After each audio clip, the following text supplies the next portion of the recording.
نبی اکرم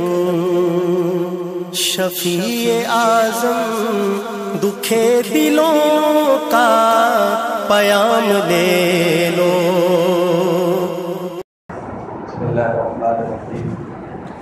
نحمده ونصلي ونسلم على رسوله الكريم عن ابن عمر رضی اللہ تعالی عنہ قال قال رسول اللہ صلی اللہ علیہ وسلم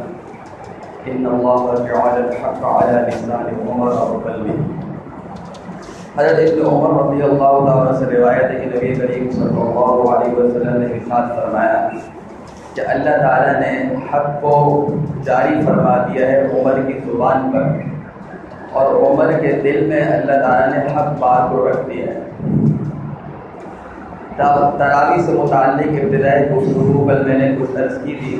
اس میں پہلی بات میں نے یہ عرض کی تھی کہ رمضان کی راتوں میں تراویح کی نماز کی ترغیب دینا اور 3 دن تک امامت کروانا، یہ 2 باتیں خود نبی کریم صلی اللہ علیہ وسلم سے صحیح حدیث سے ثابت ہیں،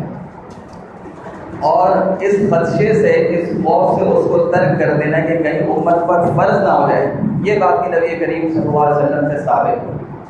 لیکن نبی کریم صلی اللہ علیہ وسلم نے کتنی رکعتیں جو ہے ادا کی تھی، صحیح حدیث میں اس کے متعلق کچھ نہیں ملتا۔ البتہ ایک روایت میں 8 کا ذکر ہے، ایک میں 20 کا، ان روایات کو محدثین نے ضعیف قرار دیا ہے، اور یہی سلسلہ چلتا رہا۔ پھر حضرت عمر رضی اللہ عنہ نے سن 14 ہجری کے اندر جو ہے صحابہ کرام رضی اللہ عنہ کی پوری جماعت کو حضرت ابی بن کعب رضی اللہ عنہ کے پیچھے جمع فرما دیا، اور تراویح کی اس طریقے سے جماعت پابندی کے ساتھ اور 20 رکعات کے ساتھ یہ حضرت عمر رضی اللہ عنہ کے زمانے سے آج تک 14 سال سے چلی آ رہی ہے۔ تیسری بات میں نے یہ عرض کی تھی کہ نبی کریم صلی اللہ علیہ وسلم کی زبان مبارک سے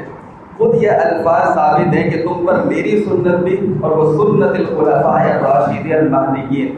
اور خلفاء راشدین جو کہ ہدایت یافتہ ہیں، جس طریقے سے میرے اقوال افعال اور میرے طریقے امت پر واجب العمل ہے، یعنی کہ ان پر عمل کرنا امت کے لازم ہے، اسی طریقے سے خلفاء راشدین کے اقوال افعال اور ان کے طریقوں کی اتباع کرنا امت پر لازم ہے۔ یہ خود نبی کریم صلی اللہ علیہ وسلم نے اصول بیان فرما دیا امت کے لیے، یعنی میرے بعد جو خلفاء راشدین ہیں ان کے پیروی کرنا ان پر لازم ہے۔ حضرت عمر رضی اللہ تعالیٰ عنہ کو جو اللہ تعالیٰ نے ایک دین کی سمجھ اور قرآن اور فہم کی جو ایک سمجھ عطا فرمائی تھی، وہ ان کی خصوصیت تھی۔ حضرت عمر رضی اللہ عنہ کے بے شمار فضائل حدیث کی کتابوں میں یہاں تک کہ محدثین نے مستقل باب قائم فرمایا ہے، چیپٹر جس کو کہتے ہیں مناقب عمر کے نام سے۔ میں صرف 3 حدیث سے ذکر کروں گا جس میں یہ بات واضح سمجھ میں آئے کہ حضرت عمر رضی اللہ عنہ کو قرآن اور حدیث کا اور دین کی کیسی سمجھ اللہ تعالیٰ نے عطا فرمائی تھی۔ یہ پہلی حدیث یہی کہ ابن عمر رضی اللہ عنہ سے روایت ہے کہ نبی کریم صلی اللہ علیہ وسلم نے ارشاد فرمایا کہ اللہ تعالیٰ نے حق بات کو جو ہے حضرت عمر کی زبان پر جاری کر دیا، اور عمر کے دل میں اللہ نے حق بات کو رکھ دیا۔ دوسری حدیث میں مشہور حدیث آپ نے سنا ہوگا، فرمایا کہ لو کان بعد النبی لکان عمر بن الخطاب، کہ اگر بالفرض میرے بعد کوئی نبی ہوتا تو وہ عمر بن خطاب ہوتے۔ ان 2 حدیثوں سے یہ بات بالکل واضح ہے کہ جن صفات سے اللہ تعالیٰ نے عمر رضی اللہ عنہ کو نوازا تھا، ان میں سے ایک اعلیٰ صفت یہ تھی کہ ان کو دین کی سمجھداری اور قرآن و سنت کا جو فہم اللہ تعالیٰ نے عطا فرمایا تھا وہ ان کی خاص خصوصیت تھی، اور اسی خصوصیت کی وجہ سے نبی کریم صلی اللہ علیہ وسلم نے ارشاد فرمایا کہ امت نبوت کا جو سلسلہ تھا مجھ پر ختم فرما دیا اللہ تعالیٰ نے، میرے بعد کوئی نبی نہیں آئے گا۔ لیکن اگر بالفرض اللہ تعالیٰ اس سلسلے کو جاری رکھنا چاہتے اور کسی نبی کو بھیجتے تو عمر کے اندر وہ خصوصیات ہیں کہ وہ اس بات کے حقدار تھے کہ ان کو نبی بنایا جاتا، اور حق بات کو عمر کی زبان اور دل کے ساتھ رکھ دیا گیا۔ تیسری حدیث میں یہ ہے کہ بعض دفعہ ایسا ہوا، بعض مقامات بعض واقعات ایسے ہوئے کہ عمر رضی اللہ عنہ کے دل میں ایک داعیہ پیدا ہوا کہ اس طریقے سے ہونا چاہیے، اور اللہ تعالیٰ نے دیا ہی نہیں، اسی طرح قرآن کا حکم جاری فرما دیا۔ اس کو کہتے ہیں موافقات عمر،